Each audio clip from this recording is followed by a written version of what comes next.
வருவாளா, எங்க வீட்டுல வெளிச்சம் தருவாளா? என்ன வசந்தி, இந்த சின்ன மருமவ ரொம்ப நம்ம கிட்ட எதிர்த்து எதிர்த்து பேசிங்கிறா. என்ன பண்றதுன்னே தெரியல அவள. நீங்க ஒன்றும் கவலைப்படாதீங்க, அவளை நான் ஒரு வழிக்கு கொண்டு வந்துடுறேன். நீங்க கவலையே படாதீங்க, நான் பாத்துக்கிறேன். மல்லிகா, மல்லிகா. இந்த வீட்டில் எங்கன்னா போயிட்டு வர்றதுக்கு கூட பெரிய போராட்டமே வெடிக்கும் நிலா. இங்கே அப்படிதான். இங்கே ஒரு ஒரு சின்ன ஒரு விஷயத்துக்கு கூட அவ்வளோ பெருசாக பேசுவாங்க இங்கே. ஆமாங்க, நானும் பார்த்துக்கிட்டு தான் இருக்கேன். அவங்க சும்மாவே உங்களை ரொம்ப தான் வேலை வாங்குறாங்க. மல்லிகா, மல்லிகா. அச்சோ, மாமா கூப்பிடுறாங்க, நான் வரேன் நிலா. இருங்க இருங்க, எதுக்கு கூப்பிட்டோன்னே அப்படி பயந்து நடுங்குறீங்க? பொறுமையா போங்க. ஐயோ இல்லை நிலா, அவங்கள பற்றி உனக்கு தெரியாது, அவங்க பயங்கரமாக திட்டுவாங்க. இதை வந்துடுறேன் இரு நிலா. என்னங்க மாமா, என்ன வேணும் சொல்லுங்க மாமா. அந்த ஃபேனை கொஞ்சம் போடு. சொல்லுங்க மாமா. கொஞ்சம் போயிட்டு சுத்தாணி எடுத்துட்டு வா. எதுங்க கூப்பிட்டாங்க? அவர் ஃபேன் போகிறதுக்கு கூப்பிட்டாரு, சுடு தண்ணி எடுத்துகிட்டு வர சொன்னார். சரி, நான் சுடு தண்ணி எதுவுமே கொடுத்துட்டு வந்துடுறேன் நிலா. அப்புறம் இந்த ஃபோனுக்கு கொஞ்சம் சார்ஜ் போட்டு போ. ஏண்டி மல்லிகா, என்ன இது ட்ரெஸ்ஸு? ஃபேண்ட் ஷர்ட்டு போட்டுணும் திஞ்சின்னு இருக்க. மேலே ஓனி கினி போடணுன்ற எண்ணெய் இல்லையா உனக்கு? போய் இல்லை நைட்டியை போட்டா கூட ஓனி போடணும் இல்லையா? சேரீ கட்டு போ. சரிங்க அத்தை. என்னங்க, எதுக்கு தாங்க கூப்பிட்டாங்க? இவ்வளோ நேரம் உங்களுக்கு வேலை தாங்க நீங்கள் செஞ்சுன்னு இருக்கீங்க. ஆமாம் நிலா, அவங்க சும்மாவே என்னை கூப்பிட்டு எல்லா வேலையும் வாங்குறாங்க. நான் என்ன பண்ணுறது? எங்கள் வீட்டுக்காரர்கிட்ட சொன்னாலும் பெரியவங்க கஷ்டப்பட்டவங்க, அவங்களுக்கு எது வந்தாலும் செஞ்சு கொடுன்னு சொல்லிட்டு சொல்கிறாரு. நான் என்ன செய்யறது நிலா? செய்யலாங்க, வேலைலாம் ஓரளவுக்கு செய்யலாம். ஏதோ சுத்தண்ணி கேட்டாங்க, கொண்டு போய் கொடுத்தீங்க. ஃபோனு கூட ஏந்து போய் சார்ஜ் போட்டுக்க முடியாது, இல்லை ஃபேன் கூட ஏந்து போட்டுக்க முடியாது. ஒவ்வொன்றுத்துக்கும் உங்களை கூப்பிட்டுன்னு இருக்காங்க. நான் அந்த ரெண்டில் ஒன்று பார்த்துடுவேன். ஆமாம், சின்ன சின்ன வேலைக்கு கூட கூப்பிட்றது எனக்கு கஷ்டமாக தான் இருக்குது. என்ன பண்ணுறது? நான் இங்கே நாங்கள் லவ் மேரேஜ் பண்ணிக்கிட்டோம், அதனால் நான் அடங்கி போக வேண்டியதாக இருக்குது. என்னடா சத்ராஜ், இப்பதான் ஆபீஸ்ல இருந்து வீட்டுக்கு வரியா? ஆமாப்பா, ஆபீஸ்ல கொஞ்சம் வேலை அதிகம்பா. சரி சரி போ. டேய் சத்ராஜ். என்னம்மா சொல்லுமா, என்னம்மா வேணும்? ஒன்றும் இல்லைடா, உன் பொண்டாட்டி ஃபேண்ட் ஷொக்கா போட்டுன்னு திரிஞ்சுங்கிறாரா வீட்டில்.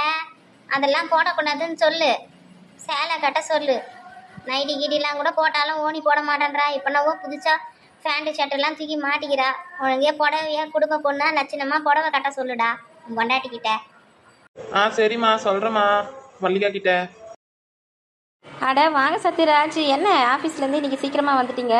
ஆமா, இன்னைக்கு கொஞ்சம் வேலை கொஞ்சம் சீக்கிரமா முடிஞ்சிச்சு, அதான் நான் சீக்கிரமா வந்துட்டேன். சரிங்க, நீங்கள் பேசிக்கிட்டு இருங்க, நான் அப்புறம் வரேன். மல்லிகா, அம்மா இந்த பேண்ட் ஷர்ட் எல்லாம் போட வேணாம்னு சொல்றாங்க. நைட்டியும் போட வேணாம், நைட்டி போட்டாலும் மேலே ஷால் போடணுன்றாங்க. நீ பேசாம சேரியே கட்டிக்க. எதுக்கு அம்மா கிட்ட எல்லாம் பிரச்சனை மல்லிகா? உங்கள் அம்மாக்கெல்லாம் நான் கரெக்ட் இல்லைங்க.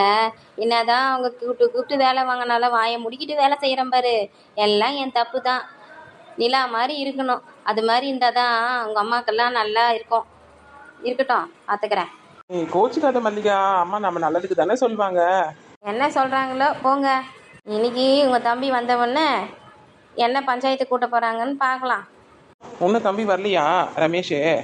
இல்லை வரலைங்க ரமேஷ். டே ரமேஷ், என்னடா அப்படியே போற? இங்க வாடா, உங்ககிட்ட கொஞ்சம் பேசணும். என்னம்மா, என்ன விஷயம் சொல்லுமா, என்னம்மா வேணும்?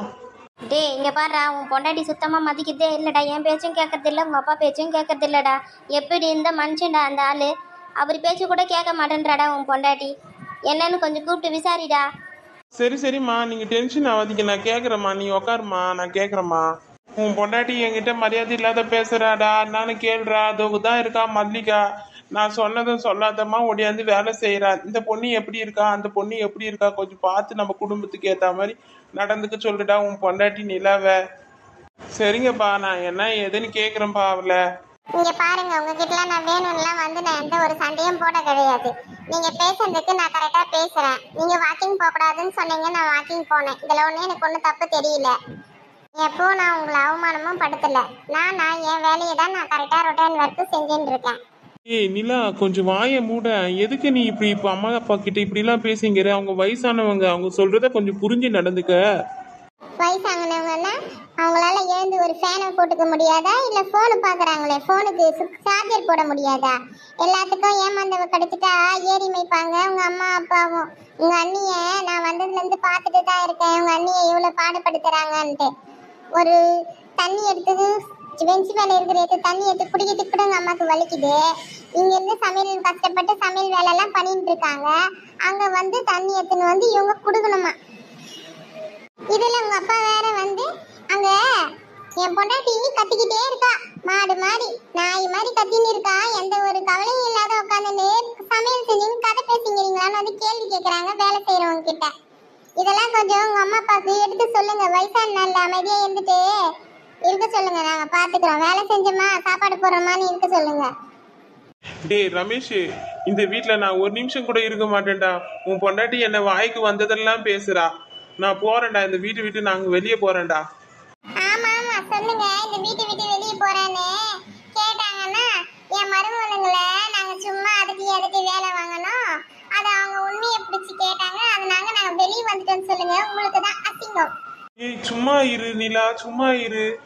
நிலா சும்மா இரு நிலா, அவங்க சுகர் பேஷண்ட்டு பிபி பேஷண்ட்டு, கொஞ்சம் அமைதியா இரு நிலா. டேய் நான் இங்க எதுக்கு வெளியே போனோம்? வீட்டு இது நான் கட்டி சம்பாதிச்ச வீடு, நான் கட்டினது வீடு. நாங்கெல்லாம் வெளியிலாம் போக மாட்டோம். நீங்க தான் எங்களுக்கு செய்யணும். அப்படி சொல்லிட்டு போங்க. எது வேணாலும் கேளுங்க. நியாயமா கேளுங்க. நியாயமான வேலை விடுங்க, செய்யறோம். சும்மா உங்க இஷ்டத்துக்கெல்லாம் பேசிக்கிட்டு இருக்காதீங்க. பாருடா ரமேஷ், வயசான காலத்துல உன் பொண்டாட்டி இப்பவே என்ன பேச்சு பேசுறா பாத்தியாடா? அம்மா நீ ஒன்றும் கவலைப்படாதம்மா, நான் உன்னை பார்த்துக்கிறேம்மா. அவ குணம் இப்படிதான் இருக்கு.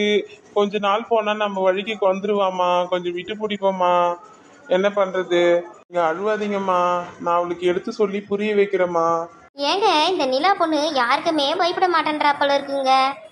ஆமா, அவங்க அப்பா ஆத்தா அது மாதிரி தைரியத்துல வளர்த்து வச்சுருக்குறாங்க. போற இடத்துல கூட இவ்வளோ தைரியமா பேசுது. வாக்கிங் போறேன்னா ஆடுது. என்ன பண்றது? விட்டு தான் பிடிக்கணும் அவன் சொன்ன மாதிரி.